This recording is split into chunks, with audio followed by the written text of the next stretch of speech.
none other than Saren Sakurai.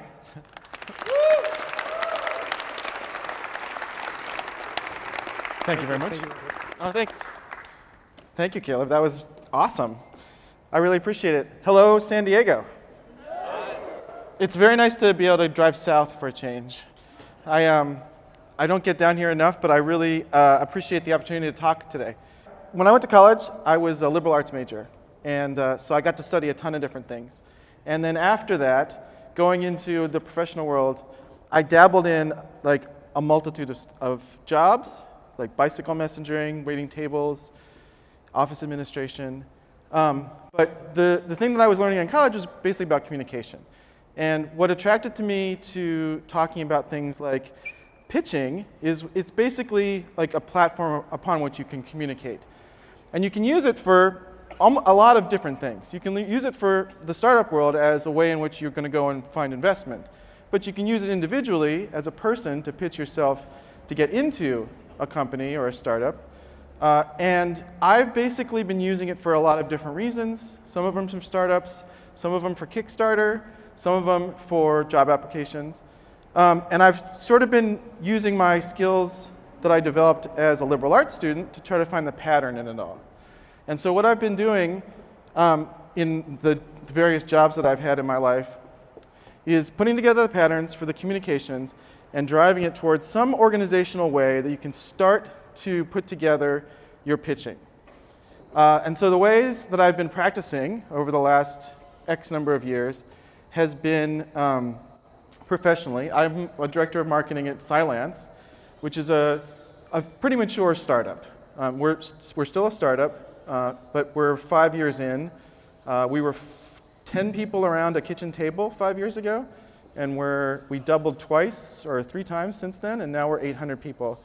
And even to this day, there's like this basic startup culture that's in every department, and everyone does quarterly reports or monthly reports, and it's all in decks, and you have to, it's a really high-paced atmosphere, and you need to communicate your ideas really quickly. And so pitching is a technique that you can use like in that system to basically put a premise forward, make 3 key points, make an argument, get agreement, and move on. So I've been stealing from there. Before I went to Cylance, I was at an agency, and we would pitch the agencies, AKQA, Juxt, and Trigger. You know, we were pitching for work all the time. And our clients were big companies like Nike and Red Bull and Kraft Foods. And they essentially were brand managers who were investing money in their marketing spend in programs or applications or games that they expected a very high return on. So it's basically the same thing. You say, here's an idea I have for Kraft Philadelphia, or Philadelphia cream cheese. Here's a widget we should build for Facebook. It's going to cost you $750,000, but you're going to get this in return. So again, it's like another form in which you can use this pitch format to get your point across, but to get the investment and then prior to actually doing a lot of work. So through all this experience, I basically have been trying to find the pattern to how you develop these pitches. The startup world is a little bit unique because there's an awful lot of work that goes into before you can launch the company, and a lot of it has to do with this getting the idea, refining the idea, communicating the idea to gain investment. And so the end goal generally can be, and it's romanticized as, you get a 1-hour meeting where you go in with a deck and you can make your case to 3 to 5 people, and if you do it well, they'll give you $10 million. I think that is a little bit simplified in that you have to sort of build up to what you present in that room in stages. It's like a ladder. You start small, you grow it a little bit bigger, and you grow it a little bit bigger. And so what I'm trying to do in this presentation is walk you through what I think are the 3 key stages to go from just an idea to that hour-long meeting that you would have in an audience that might be able to give you $10 million. So I've broken it into what I think is three primary pieces. And I'm going to rush through a few things here to try to keep this short and brief, and so we can get to some questions later. But I'm going to start with the smallest chunk, which is the 30-second pitch. The view that you would have in a movie is that you are standing in a lobby, you have your ideas percolating in your head, and you go, and the doors open to an elevator, you walk in, and there stands Austin Kutcher, or Mark Cuban, or Mark Andreessen, or name the individual. And you think to yourself, oh my gosh, this is my opportunity. I need to convince this person that I'm got a great idea, right? It's not really that much different from I've opened the door and there's the person I'm interviewing for my next job. Or I need to propose to my wife in a way that's going to convince her to say yes, and I have this very brief window of time to get my points across. But in essence, in the startup community, there's this notion of a 30-second pitch. Sometimes it goes to a minute. Sometimes, in fast pitch, there's different formats. But I really do think it's 30 seconds. And I have a few thoughts about why. But for each of these sizes, the 30-second, the 3-minute, or the 1 hour, I think there's a structure that you can use to follow to sort of get yourself started. I call it the art of the pitch because I'm basically setting up a bunch of rules as the foundation, but the art of it is how do you break the rules to match you and your unique ideas. But I'm going to give you a set of rules first so that you can break them later. So 30 seconds is a really brief amount of time. And the way I've basically been stealing my ideas about it is there are, in life, there are individuals and groups who need to communicate something really quickly. And it's not just a matter of whether I get funding or not. It's more of a matter of life and death. So if you imagine that a hurricane is on its way and or a tsunami is on its way, you have a very brief amount of time to communicate exactly what you want to communicate in a way that there's nothing extraneous about it, and everyone comes away with exactly what they need to know. And that's essentially the first responders or the crisis managers who take that 30-second opportunity to communicate just what you need to know. And they started out, and they use basically what's called, they know that whatever they do at that moment is going to be the difference between panic and a calm sense of urgency. And a lot of that has to do with setting a tone really early. Alternatively, in other formats, it's known as a first impression. But they're essentially the same thing. And it's not just 30 seconds that you have to sort of as an opportunity to set the tone for what you're going to talk about. It's literally like milliseconds to 7 seconds. But 7 seconds is within the range of 30 seconds. And 7 seconds is where you make your first impression. But the first responders will organize it in what's called a message map. And so that's the first piece that I'd like to present as something that you could use to start formulating your idea into something that communicates to other people. So the message map is pretty straightforward. It's basically just a few pieces, but you have to lead with the most important piece, which is a single sentence that summarizes what your idea is. If you can't quite get your idea into a single sentence, you'll lose the audience after roughly between 30 milliseconds and 3 seconds. So it's really crucial that you come across with a very clear, very straightforward description of what you are about to talk about in order to capture them and set the tone that you're very seriously going to describe very accurately what your idea is. From there, I think you can add on 3 very key layers or 3 very cool, unique features that sort of ladder up to your idea as a way to support that it's not just a single sentence idea, but that it has some things that you can identify that are memorable, and 3 is a key number here. The power of 3 is really important. Human beings will remember those 3 things, and they will forget the 4th. Or if you get to a 4th, they might forget all 4. So if you keep it to something that a human brain can really retain in an elevator format, that's important. Below each of these 3 key messages will be some form of data point. It could be some form of data that makes the case that why you're unique, or it could be something that is like a case study that you refer back to, that in this unique feature helped this one person in this specific way. Again, that sort of supports that key message. But in the 30-second time frame, you really only have time for the first key Twitter-friendly statement and the 3 key messages supporting it. In the second part of this talk, I'll talk about 3 minutes, and that's where these data points come in. So in any event, there are a large number of companies who basically have adopted this from the crisis management world and use it. So I wanted to show you an example of one that I think is pretty clearly built on this message mapping system, and that's Lush. So, I mean, they're pretty mature. They've been around for a while.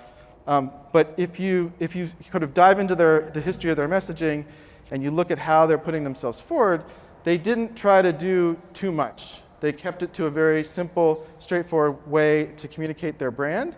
And, you know, I wouldn't say they're unsuccessful. I think they're in a lot of different places around the world, and they seem to have sustained their business for a while. So it seems to be working. So the examples I'll share is that they have a very clear single sentence proposition. So they make handmade soaps and cosmetics.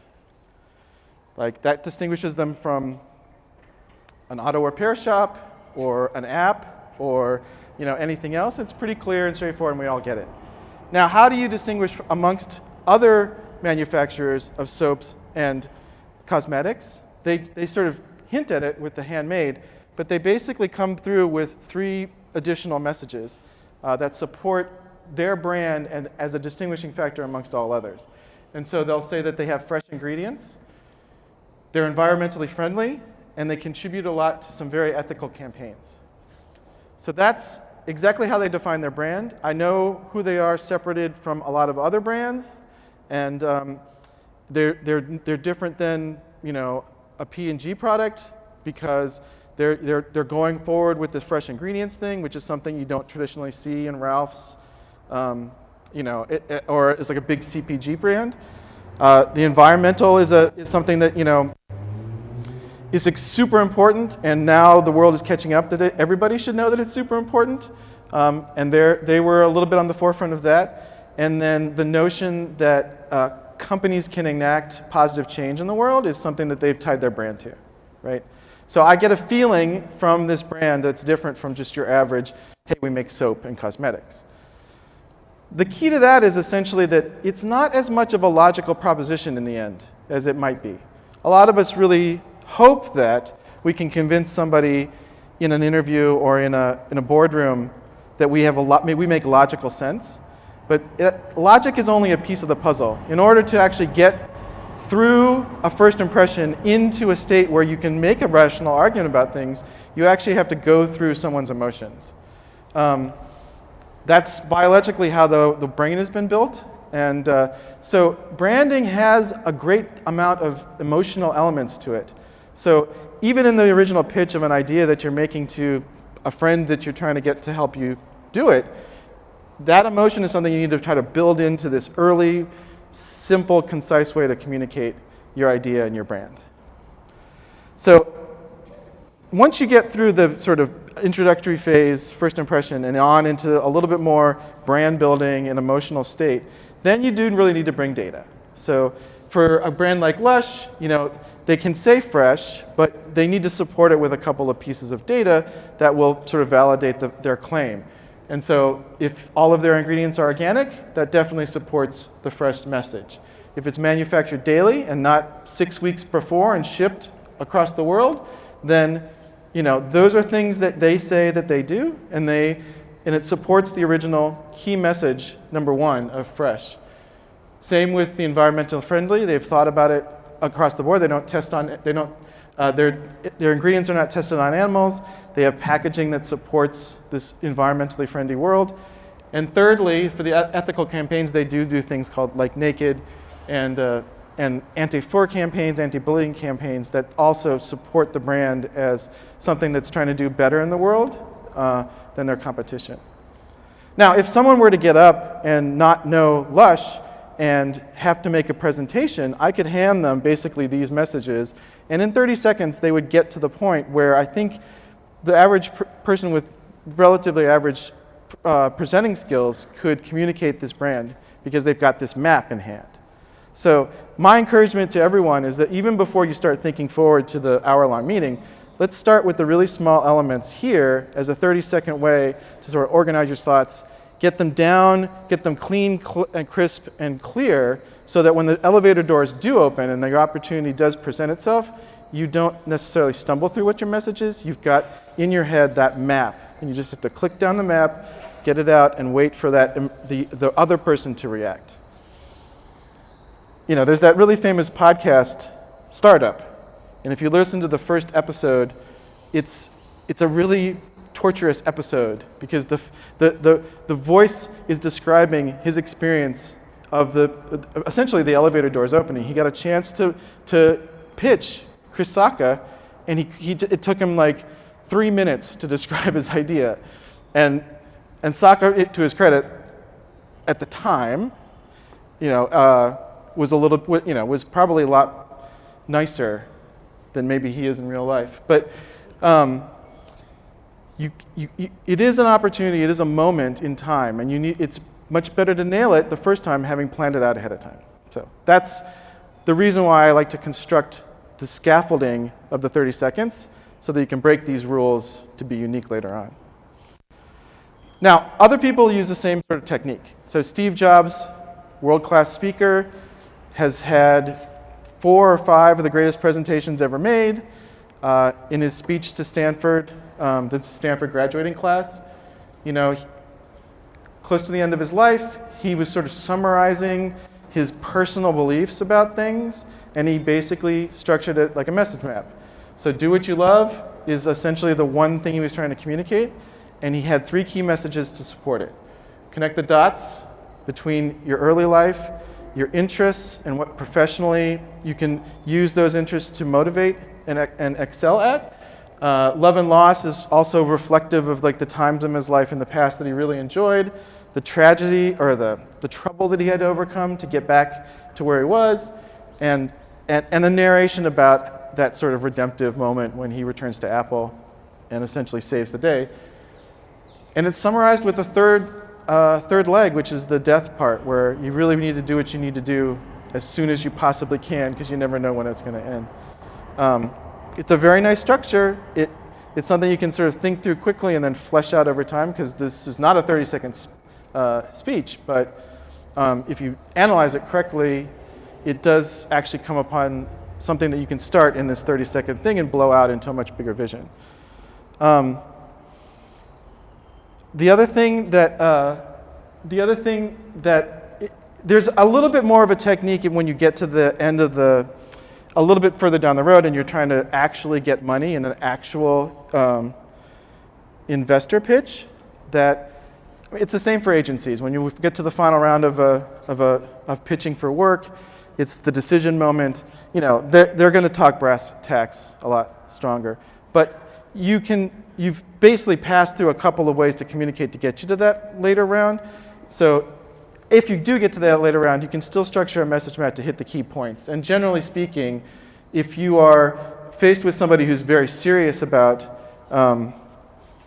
you as a candidate for continuing to pitch, I think you can break it down like this. So you can set up yourself as having an enemy that you're trying to overcome. And then you describe your solution or your idea. And then the 3 main things that they probably want to say is market size, monetization, and current state. 30 seconds is not a lot of time. So the question is, what are the sort of pros and cons of trying to tell as full a story as possible in 30 seconds, or using the 30 seconds to sort of set up a little bit of a dramatic effect to leave them wanting more? And both are entirely possible. It depends a little bit on the audience, like how instantaneous does the audience get what you're saying? Or because if you're pitching something to like a brand manager and you come through with something that really resonates for that brand, like you can make an instant connection a lot faster, and you can sort of shortcut communication and lead to a dramatic moment. If you end up in an elevator and neither of you know each other, you have to do a lot of sort of like establishing what you're talking about, who you are, sort of thing, and it makes it a lot harder. The 30-second format is a little bit more like, the 30-second format is meant to get you to the second stage, which is 3 minutes. So I think it's better to sort of leave the story in the 3-minute mode and sort of reserve the 30-second mode to just qualify yourself to tell the story. So it's funny. So I mean, I'll try to go, oh, well, maybe he's got it. So let me transition a little bit to the 3-minute pitch. Okay. So thank you for the question. I will say next. So the first one's a little bit tricky because you have to capture their attention really quick. But if you qualify because you're clear and concise, they may say, you know what, get off the elevator, let's talk a little bit more. Then you have to quickly transition to something that's more like a 3-minute pitch. And I think there's a little bit of a structure there in that you take your 30-second pitch, the headline, and the 3 key points that you're trying to make. That gets you in the door. Now you want to go into telling these detail points, the data points that communicate the bigger picture. But you want to do it in a way that definitely leaves them wanting more. Like you're going for the invitation where they want more, so they invite you back for the full hour. So the 3 minutes is like, now this is level 2. So when I go into 3 minutes, what I do want to do, Drew, if you could advance to the next slide, is I need to add a story. Now, this is also a human trait, right? Nobody wants to sit and listen to a dude talk about slides with data points on it, which I'll get to a little bit later if I'm not guilty of it right now, where human beings want to hear a narrative. I want to hear a story, and they want to put a little bit more emotional investment into how things unfold. So this 3 minutes is where you have a little bit more breathing room to sort of, having established the basic messaging at the beginning, you can go into the data points, but you do want to cast it in a way that's more humane, more like humanistic. So Drew, if you move to the next one, this is an awesome book. You don't have to read the whole book, but it's, if you don't, he's on TED Talk, and every marketer in the country knows who he is, or can at least fake the message map that comes out of it. But Drew, if you go to the next one, so his premise is essentially people don't buy what you do, they buy why you do it, right? And I'll give you an example that he uses that's pretty famous and goes back to the Steve Jobs speech. But if you move on, Drew, essentially he's got a circle, and his premise is that facts and figures do not necessarily communicate everything you want to do to convince people or persuade people what they want to do. We want to hear a little bit more depth to the story. We are, in this day and age, pretty resistant to new ideas and new messages. We're really good at tuning a lot of stuff out. And so the company or the brand that can come through, or the startup that can come through with a significant why, like talk about your motivation for why you're here. Why am I pitching you? Why am I doing this? That's something that's a human interest story that we're going to pick up on, and you, if you can tell the story correctly, are going to be able to sort of keep my attention for a longer period of time. Now, the thing about it is that in 30 seconds you're making a first impression, and you're setting the stage for the story. The 3 minutes is when you're telling a story. But the important thing here is that this is all biological in some way. Like this is like deep in the brain sort of things where. As animals, we have a built-in fight or flight thing where we evaluate something very quickly to see if it's of danger for us, right?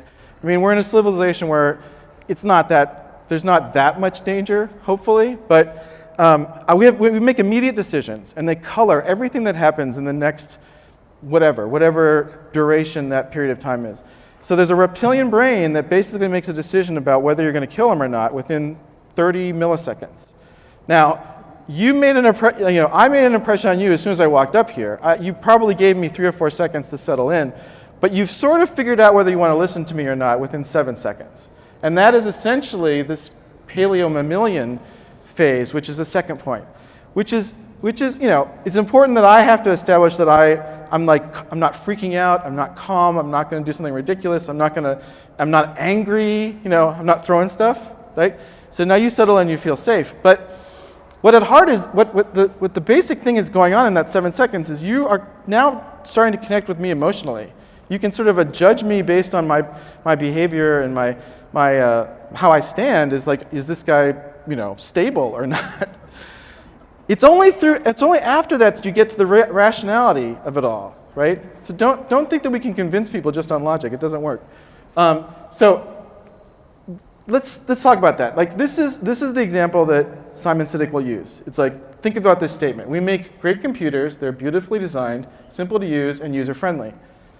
Like, could we really tell who this is, what brand it is? Like, even if we did know, right? And I bet you a lot of you do know.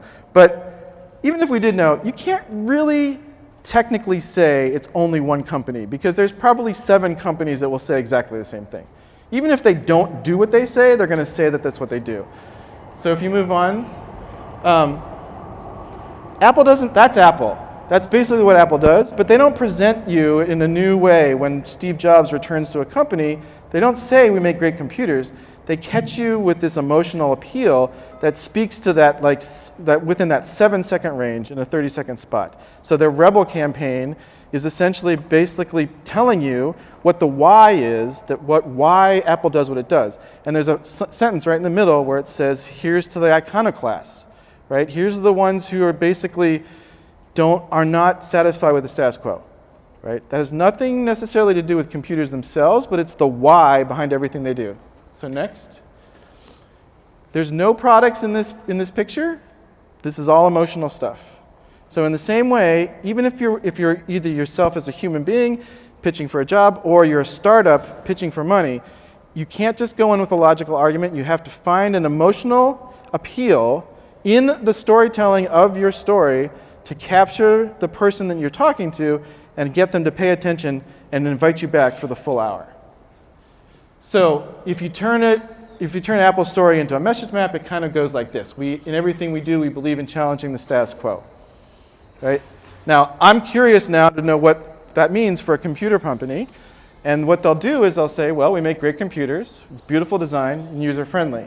And because I've been a PC user my whole life, I think, you know what? PCs are not like that. You are disrupting the status quo. And it was like their advertising campaign for 10 years. And we basically kind of think that that's true now because they did such a good job at that crucial moment when they were reintroducing themselves to us. So, to wrap up on the 3-minute part is like you do have to sort of bring the drama and bring the storytelling to bear and using emotional devices now to sort of make sure that they're going to listen to the full story.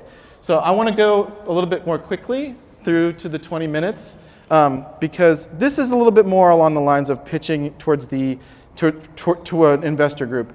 And I think I'd rather spend more time talking. So this is something I have a handout I can give you at the end that just sort of outlines all this. And I have a slide deck online that you can reference if you search for Saren Sakurai, and there's only one of me. But there's a thing called the 30-20-10 rule, and it's you've prepared your 30 seconds. You've got it. You got out of the elevator, and you were invited to tell a bigger story. The story led them to invite you for the full hour. Now I need to put together a deck and pitch for money. You could do this for getting a job too. If you bring a deck to a job interview and walk them through something like 10 slides, like you're going to get the job most likely. But anyway, so the 10-20-30 rule is by Guy Kawasaki, and it's kind of tried and true. And it's really meant for investors, but you can use it for anybody. But in this format, it's really for investors. And the rule is essentially, no more than 10 slides, cover and next step slides accepted. Plan for 20 minutes. I know it's an hour meeting, but the more important they are, the more late they'll be, and you're going to fiddle with the tech just like I do, and you want to save as much time for questions as possible. So just plan for the 20 minutes. And then 30-point fonts. Like if you ever see an IT deck and it's just jammed full of little tiny 16-point fonts, it's the worst thing ever, and everyone zones out. So just stick to a 30-point font and you'll be fine. So here's the chapters that you need to go. So here's the cover, establish a brand design even if it's rudimentary and just pick one color, one font, but don't go out, don't make it more distracting than that. And assume that this covers what's going to be seen on the screen, like when you walked in the room. Put it up when you get up and you get your text set up and it kind of connotes that you're ready to go. Next. The problem is a better lead than almost anything else. But in a 30-second format, you don't necessarily need to mention the problem. You're sort of leading with the most compelling piece you can find. But in a scenario where you have a little bit more depth to talk about things, putting up the problem first that you're trying to address is really important, because it's that immediate connection where I recognize a problem, you can identify with the problem, I'm about to give you a solution. That is the fastest way to get somebody's attention and validate whether your idea is good or not. Next.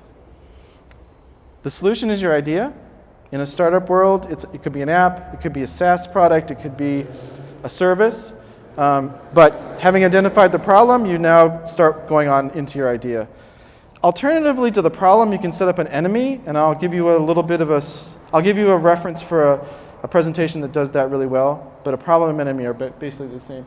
So page 3 is the market. It's an investor meeting. They want to know, they want to know the 10x effect of what you're about to do. In the agency world, knowing that you understand their market and clearly identify it is really important to get through it, but this is where it's business is business, and if you don't know your market, you need to go out and do more research to figure out what your market is. Next. If somebody says, yeah, you sound like a good speaker, but this other dude is so much better, and you don't know who the other dude is, it's not a great look. In the agency world, if I'm pitching DiGiorno and I don't know much about Tombstone, then I look silly because I should have done the research to know the difference. If I have an original app idea and I don't know the other apps that are similar, it's going to be a very hard conversation because they're going to now have established that they know more than me about what I'm trying to get money to fund. And so you really have to research the competition. Next. The business model is essentially how you're going to make money. It doesn't have to be one single way, but you have to identify it. That's, all people with interest in startups know that. Next. They're going to ask you how you're going to do it. And if you don't have a technical person on part of your team, you really probably need one pretty quickly. You need to, it's an important point, you need to have a robust team. You can't just have the CEO and nobody else because they're not going to be able to speak to the tech. It's really difficult to have just the tech guy because you're going to need to know who's going to do the marketing. But if you have the CEO, business guy, the tech guy, and the marketing guy, you can make a pretty good case that you've got the foundation of what you need. And Cylance is basically how that's what they started with. Next. If you don't market it, it doesn't exist. So you're marketing in the room when you're pitching your product. Today in the pitch-off competition, it's essentially a way to get people to be aware of your product. That's an awareness play. So make a guerrilla plan to how you're going to get as many people as possible to know about whatever your solution is. But in this world, the network effect is really strong. And I think you can start local and move out. Like Facebook had one college. That's all they really worried about. And then they just, went from there. But the grassroots is really powerful right now. The network effect is really strong. So you don't have to try to say that you're going to go out for a billion people tomorrow. Basically what they think is if you get to 1,000 people, that can have a network effect that can go almost anywhere if the product's good enough. Identify the team. That's pretty obvious. 3 legs make a table or a chair. I think it's a really good number, but there's people who've done pretty good with less. Lastly, the projections. In the agency world, if you try to project, you're going to get yourself in trouble. I don't know if anybody really takes this slide seriously, but you kind of have to do it. If you do it in a nice, sort of interesting way, you can sort of make people imagine. And if the story has been told all the way through to support the imagination, it's a little bit easier to sell. But you got to put numbers here, but you should probably sort of try to be most creative with this slide in particular. And then the 10th page is essentially where are you now and what are you doing about it. Of course, that's another point where you can sort of tell a story about why, because you can go back to how your idea got off the ground and who you've gotten involved, and it's culminating to a point where we're bursting at the seams, or we've sold out the first run and we need money to get the second run, or we need new servers to fulfill the SaaS stuff that we're offering. This is the immediacy point where you're about to ask for what you want, because the next slide essentially says what the next steps are, and you need to do one of two things. You need to just put it on the table, what do I need? Or if the audience is basically saying no, then you say, well, could you refer to me somebody you think would be interested in this? So at least you come away with a reference to the next opportunity to present yourself. So there's a table of contents. I will give you a handout once I run upstairs and come back down. That's basically an outline of everything I'm talking about. If you go online to the next slide, there's attach.io has a startup pitch decks that are really informative, but they also use this sort of message map model. You can find a bunch of them. But there's really like 9 or 10 that are really excellent, and this is a good place to start. Next, the appendix. So beyond the pitch, there's another list that I'll give you in the handout that just is the other stuff that you need, like business cards and like some handout materials and things that you should put online. Next. And these are the 5 things that I've used in my liberal arts investigation into how to pitch that I think are really valuable to go into greater detail so that you can break all the rules that I've sort of tried to set up today. So number 1 is Cynic. Number 2 is Guy Kawasaki. It's old, but it's tried and true, and it really works.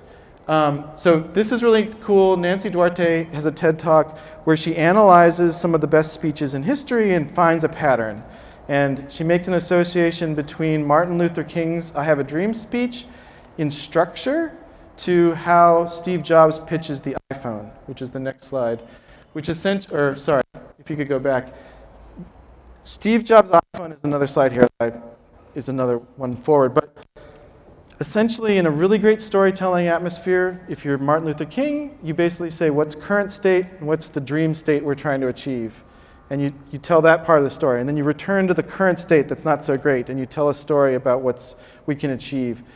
Steve Jobs does it with a phone when he says, like, you have 3 devices in your pocket. Wouldn't it be great if you had 1? Or, web browsing on a desktop is fixed to a desk, but wouldn't it be great if you could do it in your hand? Nancy just sets out a really nice way to do it. The last couple there's Daniel Pink. Daniel Pink has a really good book. Go see the iPhone launch video. It's incredibly well done. That's one of his more masterful speeches. And the other one is this Elon Musk when he debuts the Powerwall. He's not the best speaker in the world, but he does an incredibly good job of picking a moment in time, setting up an enemy instead of a problem. And that enemy is climate change and pollution and environmental devastation. And then posits a brighter future with his Tesla Powerwall as driving, a cultural change to electricity. And that presentation is really good. So that's basically what I was trying to talk about tonight.